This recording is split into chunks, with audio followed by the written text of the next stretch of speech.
അബ്ദുൾ നാസർ മദനിക്ക് ജാമ്യവ്യവസ്ഥകളിൽ ഇളവ് നൽകുന്നതിനെ എതിർത്തുകൊണ്ടാണ് കഴിഞ്ഞ നവംബറിൽ 4 മാസത്തിനകം വിചാരണ പൂർത്തിയാക്കുമെന്ന ഉറപ്പ് കർണാടക സർക്കാർ സുപ്രീം കോടതിക്ക് നൽകിയിരുന്നത്.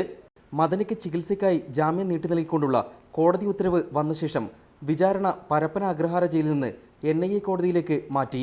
രേഖകൾ പുതിയ കോടതിയിലെത്തിക്കുന്നതിന് വലിയ കാലതാമസമാണ് ഉണ്ടായത്.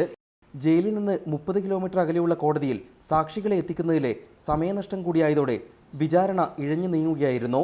ഈ സാഹചര്യത്തിലാണ് സർക്കാർ നിശ്ചയിച്ച സമയപരിധി പ്രായോഗികമല്ലെന്ന വിചാരണ കോടതി ജഡ്ജിയുടെ നിലപാട്.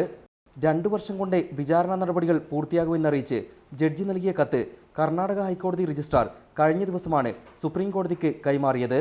വിചാരണ സമയബന്ധിതമായി പൂർത്തിയാക്കുമെന്ന ഉറപ്പ് ലംഘിക്കപ്പെട്ടതോടെ ജാമ്യവ്യവസ്ഥകൾ ഇളവ് ചെയ്യണമെന്ന ആവശ്യം വെള്ളിയാഴ്ച കോടതിയിൽ ശക്തമായി ഉന്നയിക്കാനാണ് മദനിയുടെ അഭിഭാഷകരുടെ തീരുമാനം.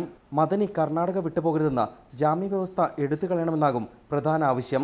Justice J. ചലമേശ്വറിന്റെ നേതൃത്വത്തിലുള്ള ബെഞ്ചാണ് രജിസ്ട്രാറുടെ കത്തും മദനിയുടെ അപേക്ഷയും പരിഗണിക്കുക.